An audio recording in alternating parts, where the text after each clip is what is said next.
अस्सलाम वालेकुम बच्चों। आज मैं आपको पाकिस्तान के बारे में बताऊंगी कि पाकिस्तान कैसा मुल्क है और पाकिस्तान की पूरी हिस्ट्री में क्या क्या मौजूद है। क्या आपको पता है कि पाकिस्तान का पूरा नाम क्या है? इस्लामी जमहूरियत पाकिस्तान, और इंग्लिश में कहते हैं Islamic Republic of Pakistan.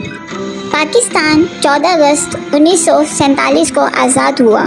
Pakistan की आज़ादी के लिए हमारे बुजुर्गों ने बेपनाह कुर्बानियाँ दी, जिसमें जानी और माली नुकसान भी हुआ, लेकिन हिम्मत न हारी, क्योंकि हम सबको एक आज़ाद मुल्क चाहिए था जिसमें हम अपने आज़ादाना फैसले कर सकें।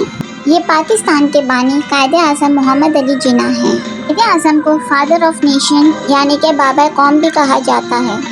कायद-ए-आज़म कराची में 25 दिसंबर 1874 में पैदा हुए। कायद-ए-आज़म मोहम्मद अली जिन्ना की अनथक मेहनत ऑल इंडिया मुस्लिम लीग की तहरीक चलाकर 14 अगस्त 1947 को पाकिस्तान को एक आज़ाद मुल्क की हैसियत दिलाई, और आज हम इन्हीं की कोशिशों और अनथक मेहनत की वजह से एक आज़ाद मुल्क में रिहाइश पजीर हैं। प्यारे बच्चों, आप इनको तो जानते होंगे, ये पाकिस्तान के कौमी शायर हैं अल्लामा मोहम्मद इकबाल साहब। इन्होंने बेदारी की नज़में लिखी। अल्लामा मोहम्मद इकबाल साहब ने न सिर्फ नज़में लिखी बल्कि ऑल इंडिया मुस्लिम लीग तहरीक में भी भरपूर साथ दिया। एक आज़ाद मुल्क की हैसियत के लिए अल्लामा इकबाल की भी बेपनाह कोशिशें हैं। इन्होंने न सिर्फ पाकिस्तान के लिए नज़में लिखी बल्कि हिंदुस्तान का कौमी तराना हम बुलबुलें हैं इसकी, वो भी अल्लामा इकबाल साहब ने ही लिखा है। तो दोस्तों, ये बताइए ये क्या है? ये तो पाकिस्तान का परचम है, पाकिस्तानी फ्लैग। बच्चों, आपको पता है कि पाकिस्तानी फ्लैग किसने बनाया? चलिए आए बताते हैं आपको। पाकिस्तान का परचम सैयद अमीरुद्दीन किदवाई साहब ने बनाया। इन्होंने ये सोचा कि एक आज़ाद मुल्क का एक आज़ाद परचम की नुमाइंदगी तो करेगा ही, तो क्यों ना एक परचम डिज़ाइन किया जाए।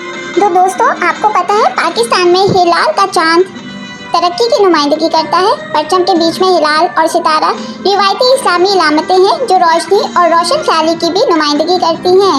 आपको पता है हिलाल किसे कहते हैं? आधे चांद को हिलाल कहा जाता है। परचम में सब्ज रंग इस्लाम और पाकिस्तान में अक्सरियती मुसलमानों की नुमाइंदगी करता है, और सफ़ेद रंग की पट्टी मजहबी अक़लियतों और अक़लियती मज़ाहिब की नुमाइंदगी करती है। दोस्तों, आपको पता है कि पाकिस्तान का नेशनल एंथम यानी कि कौमी तराना किसने लिखा? पाकिस्तान का कौमी तराना अबू अल-असर हफीज़ जालंधरी ने 1992 में लिखा। अहमद गुलाम अली चागला ने पाकिस्तानी कौमी तराने की धुन तरतीब दी। ये पाकिस्तान का नक्शा है। पाकिस्तान के नक्शे में कौन कौन से सूबे हैं? सूबा सिंध, सूबा पंजाब, सूबा बलूचिस्तान और सूबा खैबर पख्तूनख्वा। सिंधी में खुशामदीद को कहते हैं भली करे आया, और पंजाबी में कहते हैं जी आया नु। बलोची में कहा जाता है वशातक के, और खैबर पख्तूनख्वा यानी कि पश्तो में कहा जाता है पखार। तो दोस्तों, आप कौन सी जुबान में हमको खुशामदीद कहेंगे? पाकिस्तान का कौमी ड्रेस है शलवार कमीज, और जानवर मारखोर। कौमी फूल हमारा है जैस्मीन, और कौमी खेल है हॉकी। दोस्तों, कौमी फल है आम। पाकिस्तान का रियासती परिंदा है शाहीन।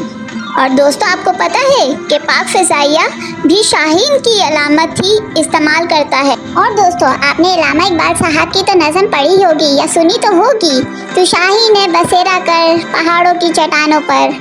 जी, तो ये वही शाहीन है। पाकिस्तान का सबसे बड़ा दरिया सिंधु दरिया है, यानी कि दरियाए सिंध, जिसको सिंधु नदी भी कहा जाता है। दोस्तों, ये पाकिस्तान की सबसे बड़ी मस्जिद है बादशाही मस्जिद, जो कि लाहौर में है। प्यारे बच्चों, ये है फैसल मस्जिद, जो दुनिया के 5वें नंबर पे सबसे बड़ी मस्जिद कहलाई जाती है। और दोस्तों, आपको इस पहाड़ के बारे में मालूम है? ये केटू का पहाड़ है, जो कि कराकरम में वाक़या है, और दुनिया में ये सबसे ऊंची चोटी दूसरे नंबर पर कहलाई जाती है। दोस्तों, इन साहब को आप जानते होंगे, ये है डॉक्टर अब्दुल कदीर खान साहब। ये पाकिस्तान के न्यूक्लियर साइंटिस्ट रह चुके हैं। तो दोस्तों, अब वक्त है चैलेंज का। जल्दी जल्दी से बताइएगा, पाकिस्तान में कितने सूबे हैं?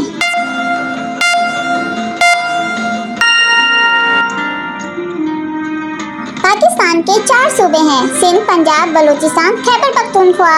Hey, subscribe my channel, click the bell button. You are watching Jingle Cartoon.